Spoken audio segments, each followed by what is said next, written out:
ये लड़की पहली बार बिना अंडरवेयर के सो रही होती है, तभी कोई उसका ब्लैंकेट खींच लेता है जिससे लड़की की नींद खुल जाती है।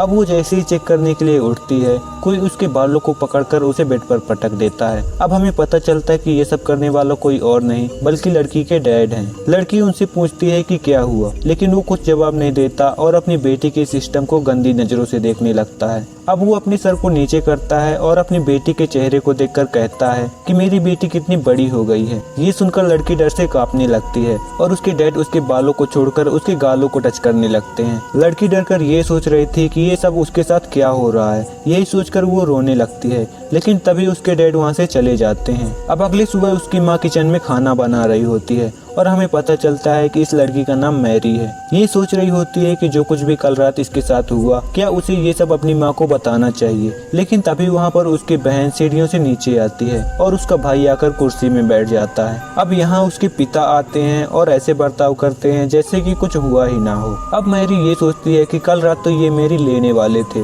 और अब ऐसी एक्टिंग कर रहे हैं जैसे कि कुछ हुआ ही ना हो। ये सोचकर मैरी वहाँ से उठकर चली जाती है। अब यहाँ उसकी मॉम खाना लाती है और उसे टेबल पर जोर से पटकती है, जिससे कि किसी को कुछ भी समझ में नहीं आ रहा था कि ये सब हो क्या रहा है। अब उनकी मॉम अजीब तरीके से खाना खाती है, जैसे कि उन्होंने कई दिनों से खाना न खाया हो। मॉम को ऐसे खाते हुए देखकर सब डरने लगते हैं। मैरी का छोटा भाई खाना उगल देता है और कहता है कि खाने में बहुत ज्यादा नमक है। तभी मॉम मैरी के भाई के प्लेट से खाना झपटकर उठा लेती है और पागलों की तरह खाने लगती है। आखिर इस लड़की के साथ क्या हो रहा है? जब से ये लोग नए अपार्टमेंट में शिफ्ट हुए हैं, तब से इनके साथ अजीब अजीब सी घटनाएं हो रही हैं। इनके पड़ोसी कभी इनके यार्ड में अजीब सा स्टैचू लगा देते हैं, तो कभी इनके घर के सामने मरा हुआ जानवर लटका देते हैं और साथ ही इसके पिता हर रात इसकी लेने जाते हैं। उसके अलावा रोज सुबह उसकी मॉम जानवरों की तरह खाना खाती है। अब एक दिन वो अपना बचा हुआ खाना बेटे को खाने को कहती है, लेकिन उसका बेटा ये खाना खाने से मना कर देता है और डैड की तरफ देखने लगता है। उसके डैड उससे कहते हैं कि अगर तुम्हें खाना नहीं खाना तो मत खाओ। ये सुनकर मॉम डैड की ओर गुस्से से देखती है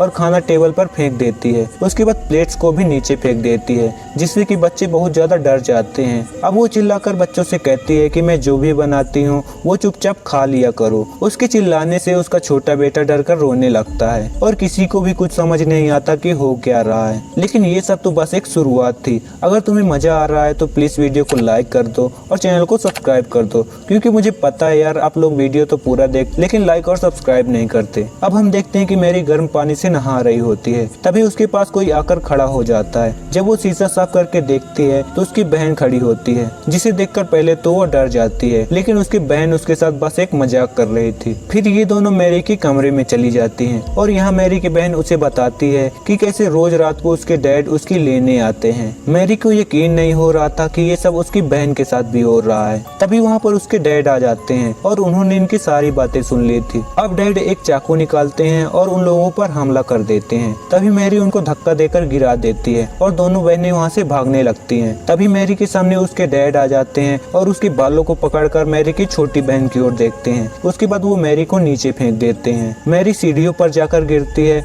और बेहोश हो जाती है। अब मैरी की बहन डरकर भागने लगती है, लेकिन जब वो पीछे मुड़कर देखती है तो उसके पीछे कोई नहीं होता। अब उसके डैड स्टोर रूम में जाते हैं और वहाँ से एक हथौड़ा निकल कर लाते हैं। तभी हम देखते हैं कि मैरी को होश आता है और वो अपनी बहन को बचाने के लिए उसे ढूंढने लगती है, लेकिन एकदम से उसे एहसास होता है कि उसके पीछे कोई खड़ा है और जब वो पीछे मुड़कर देखती है तो उसके डैड उसके पीछे हथौड़ा लेकर खड़े हुए थे और वो मैरी के ऊपर वार करने ही वाले होते हैं कि मैरी की बहन एना जोर से चिल्लाती है, जिससे उसके डैड रुक जाते हैं। अब एना डैड के सर पर जोर से कुछ मारती है, लेकिन डैड को कुछ नहीं होता, जिससे डैड गुस्सा होकर एना के ऊपर हथौड़े से वार करते हैं, लेकिन एना नीचे झुक जाती है, जिससे हथौड़ा दरवाजे पर लगता है। जिसके बाद नीचे के कमरे से एक आवाज आती है जो मैरी के डैड की थी। वो ऊपर आ रहे थे। तभी ये आदमी हथौड़ा फेंक देता है और दूसरे रूम में चला जाता है। अब उनके डैड ऊपर आ जाते हैं और उस हथौड़े को देखते हैं। डैड को देखकर दोनों बहनें बहुत ज्यादा डर जाती है। फिर डैड दरवाजे के उस निशान को देखते हैं और वो दोनों से पूछते हैं कि क्या तुम दोनों लड़ाई कर रही थी, लेकिन वो दोनों कुछ भी जवाब नहीं देती। जिसके बाद उनका भाई अपने कमरे से निकल कर आता है। तभी मैरी उससे कहती है कि तुम यहाँ से भाग जाओ। अब हम देखते हैं कि मैरी की मॉम उस हथौड़े को उठा लेती है और वो उन लोगों पर हमला करने लगती है। डैड उसे रोकने की कोशिश करते हैं, लेकिन वो उन्हें धक्का मारकर गिरा देती है। अब मॉम एक अजीब तरह की स्माइल करती है और वो टूटे हुए कांच के टुकड़ों पर पैर रखकर वहाँ से चली जाती है। अब नीचे से एक औरत की आवाज आती है और वो इन लोगों की मॉम की थी। वो ऊपर आती है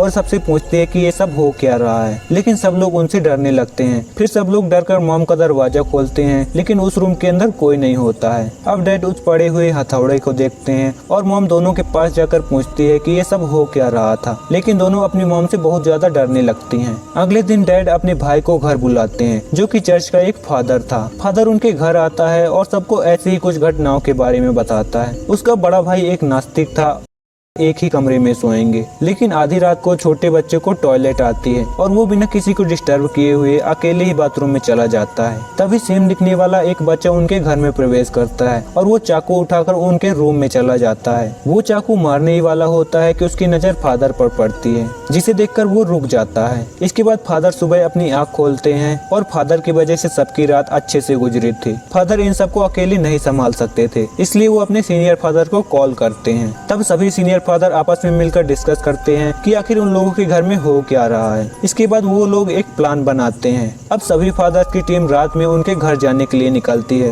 लेकिन रास्ते में ही एक कौवा उनके कार के ऊपर अटैक कर देता है, जिससे उनकी कार का बैलेंस बिगड़ जाता है और कार एक गड्ढे में गिर जाती है। दूसरी तरफ डैड मैरी को एक बेड से बांध देते हैं। मैरी की मॉम उन्हें ऐसा करने से मना करती है, लेकिन डैड उसे समझाते हैं कि सब कुछ ठीक करने का बस यही एक तरीका है। देर रात उसके फादर खून में लथपथ उसके घर आते हैं और बताते हैं कि सभी फादर्स की डेथ हो चुकी है। अब जो कुछ भी करना होगा हमें ही करना होगा। मैरी को बेड से बंधे देखकर वो मैरी के साथ कुछ करना चाहते थे, लेकिन उन्हें इस बात का डर लग रहा था, क्योंकि लास्ट टाइम जब उन्होंने एक्सोर्सिज्म करने की कोशिश की थी तो उस शैतान ने उनकी पूरी फैमिली को मार दिया था, और उनको इस बात से डर लग रहा था कि ये शैतान उनके भाई की फैमिली को भी ना मार दे। अगर उनके भाई की फैमिली को कुछ हुआ तो वो जिंदगी भर अपने आप को माफ नहीं कर पाएंगे। अब मैरी के डैड घुटनों पर बैठकर उस फादर से भीख मांगते हैं कि हमें कुछ करना ही होगा, नहीं तो शैतान उन सबको मार देगा। अब फादर एक कैंडल जलाते हैं और मैरी के ऊपर एक पवित्र पानी छिड़कते हैं। मैरी इस वजह से चिल्लाने लगती है, उसे समझ नहीं आता कि ये सब उसके साथ हो क्या रहा है। तभी फादर मैरी के सीने पर एक क्रॉस रख देते हैं और वो एक लकड़ी की छड़ी से मैरी को मारने लगते हैं, जिससे मैरी दर्द से चिल्लाने लगती है। अब मैरी उनसे पूछती है कि वो सब मैरी के साथ ऐसा क्यों कर रहे हैं। तब फादर मैरी के डैड से पूछते हैं कि क्या वो ये सब कुछ जारी रखना चाहते हैं, जिससे मैरी के डैड मैरी के पैरों को पकड़ लेते हैं, जिससे कि मैरी हिल ना पाए। अब मैरी जोर जोर से रोने और चिल्लाने लगती है और फादर मैरी को उस छड़ी से मारता ही जाता है, और ये सब देखकर मैरी के डैड रोने लगते हैं। फिर फादर दूसरी छड़ी निकालते हैं और मैरी को फिर से मारने लगते हैं, जिससे मैरी दर्द के कारण बेहोश हो जाती है। इसकी दूसरी तरफ एक्सीडेंट स्पॉट पर पुलिस पहुंच जाती है, और जैसे ही सभी फादर्स को गाड़ी से बाहर निकालती है वो गाड़ी ब्लास्ट हो जाती है,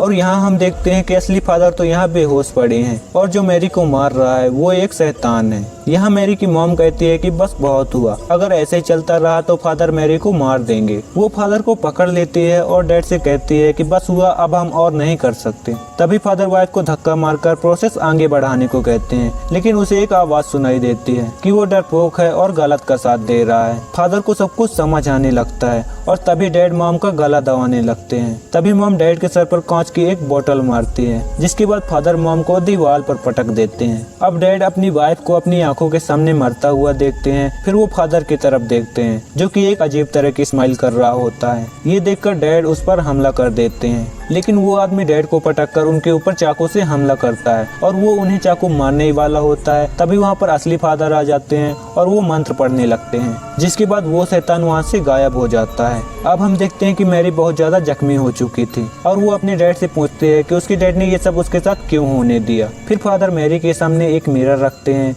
जिससे कि वो शैतान मैरी के शरीर से बाहर आ जाता है। इसके बाद फादर उस शैतान को अपने अंदर समा लेते हैं और मैरी के डैड को बोलते हैं कि वो उसे मार दें। मैरी के डैड फादर के पेट में उस क्रॉस को घुसा देते हैं, जिससे कि फादर और वो शैतान दोनों खत्म हो जाते हैं। और दोस्तों, ये मूवी यहीं पर समाप्त हो जाती है।